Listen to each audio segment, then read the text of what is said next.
Hello friends, कैसे हैं आप सब।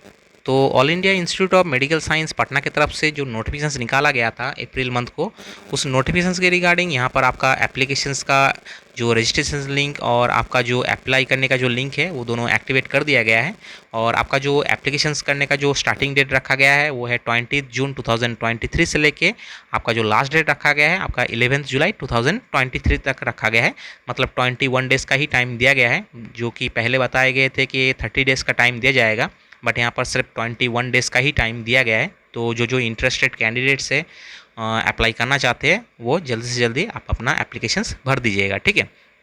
और यहाँ पर साथ साथ कुछ आपका नोटिस भी दिया गया है जो एप्लीकेशंस के रिगार्डिंग। तो यहाँ पर फर्स्ट में जो बताया गया है कि आपका applications for 29 post is active and remaining post will be activated in face subsequently. तो यहाँ पर सिर्फ आपका जो टोटल जो वैकेंसी मतलब पोस्ट जो निकाला गया था टोटल, उसमें से सिर्फ 29 पोस्ट का ही यहाँ पर जो लिंक है वो एक्टिवेट किया गया है। बाकी जितने भी पोस्ट है उन सब पोस्ट के लिए आपको धीरे धीरे जो एक्टिवेशन लिंक है वो एक्टिवेट कर दिया जाएगा, ठीक है।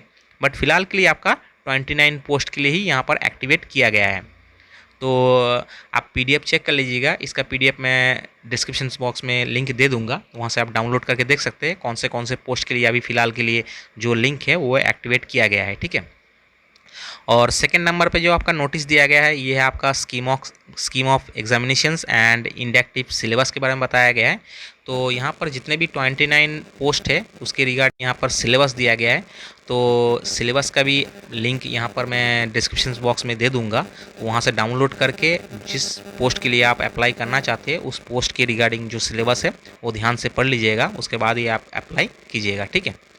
और थर्ड नंबर पे जो दिया गया है यहाँ पर आपका एक पोस्ट जो है वो उसको विड्रॉ कर दिया गया है, जैसे कि आपका साइकेट्रिक सोशल वर्क जो कि ग्रुप बी में आता है, इस पोस्ट को यहाँ से मतलब रिक्रूटमेंट जो आपका नोटिस दिया गया था उस नोटिस से यहाँ पर विड्रॉ कर दिया गया है।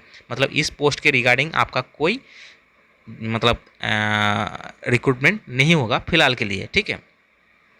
तो चलिए आगे का नोटिस जो है वो देख लेते हैं। आगे का नोटिस थोड़ा इम्पोर्टेंट है, इसको पूरा पढ़ के देख लेते हैं क्या क्या दिया गया है।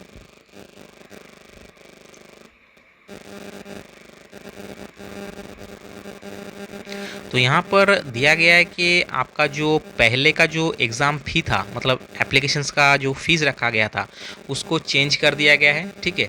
जैसे कि आपका जनरल ओबीसी कैंडिडेट्स के लिए जो 3000 का जो फ़ीस रखा गया था उसको रिवाइज करके आपको 1500 का फ़ीस रखा गया है, ठीक है। और साथ साथ आपका जो SC ST EWS कैंडिडेट्स है इनके लिए 2400 का जो फ़ीस रखा गया था उसको भी रिवाइज करके आपका 1200 का फ़ीस कर दिया गया है, ठीक है। और जो PWBD कैंडिडेट्स है इनके लिए तो पहले ही एग्ज़ाम डेट रखा गया था, अभी भी एग्ज़ाम डेट ही रखा गया है, ठीक है। और चलिए बी नंबर पे देख लेते हैं क्या बताया गया है। यहाँ पर अकाउंट्स ऑफिसर के लिए जो आपका पोस्ट पहले जो रिज़र्व कर दिया गया था कि PWBD कैंडिडेट्स के लिए एक जो दिया गया था उसको रिवाइज करके सिर्फ आपका यूआर कैंडिडेट के लिए कर दिया गया है। पहले भी यूआर कैंडिडेट के लिए था बट यहाँ पर आपका इंक्लूडिंग आपका PWBD कैंडिडेट्स के लिए भी बना दिया गया था।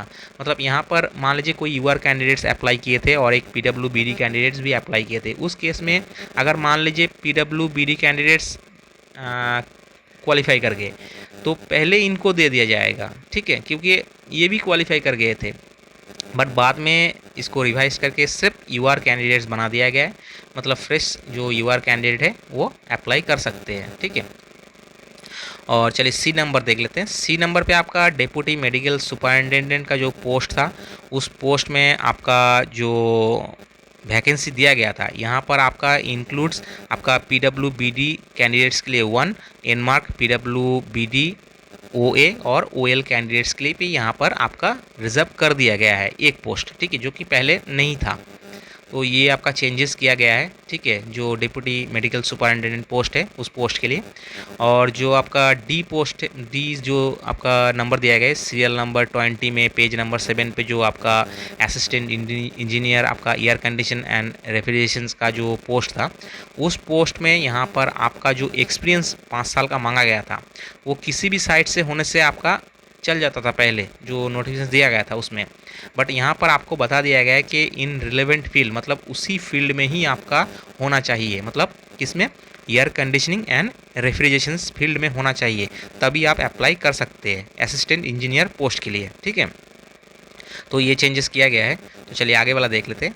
आगे वाला जो आपका पोस्ट है आपका जो असिस्टेंट इंजीनियर इलेक्ट्रिकल, इस पोस्ट के लिए भी सेम आपका पहले जो एक्सपीरियंस मांगा गया था उसी एक्सपीरियंस के साथ आपको रिलेवेंट फील्ड भी होना चाहिए, मतलब आपका इलेक्ट्रिकल फील्ड में होना चाहिए, तभी आप अप्लाई कर सकते हैं। पहले क्या दिया था, बस सिर्फ आपका एक्सपीरियंस होना चाहिए, बस 5 साल का, तब आप अप्लाई कर सकते थे, बट उसको चेंज कर दिया गया है जो नोटिस दिया गया था इसमें। तो जो कैंडिडेट इन सब पोस्ट में अप्लाई करना चाहते हैं तो ध्यान से ये जो आपका नोटिस है ये पढ़ लीजिएगा, ठीक है, उसके बाद ये अप्लाई कीजिएगा। इसका भी लिंक मैं डिस्क्रिप्शन बॉक्स में दे दूंगा, वहाँ से आप डाउनलोड करके देख सकते हैं। ठीक है, और जितने भी कैंडिडेट्स अप्लाई करना चाहते हैं इन 29 जो पोस्ट का जो एप्लीकेशंस लिंक यहाँ पर अभी फ़िलहाल के लिए स्टार्ट किया गया है इन सब पोस्ट के लिए, तो जल्दी से जल्दी अपना एप्लीकेशन सबमिट कर दीजिएगा, क्योंकि लास्ट दिन तक आप वेट करेंगे तो आपका जो एप्लीकेशंस है वो मतलब सर्वर बिजी के कारण नहीं भी हो सकता है। ठीक है, तो जल्दी से जल्दी कर दीजिएगा। ठीक है, तो इस वीडियो में इतना ही, तो मिलते हैं नेक्स्ट वीडियो पे, तब तक के लिए बाय।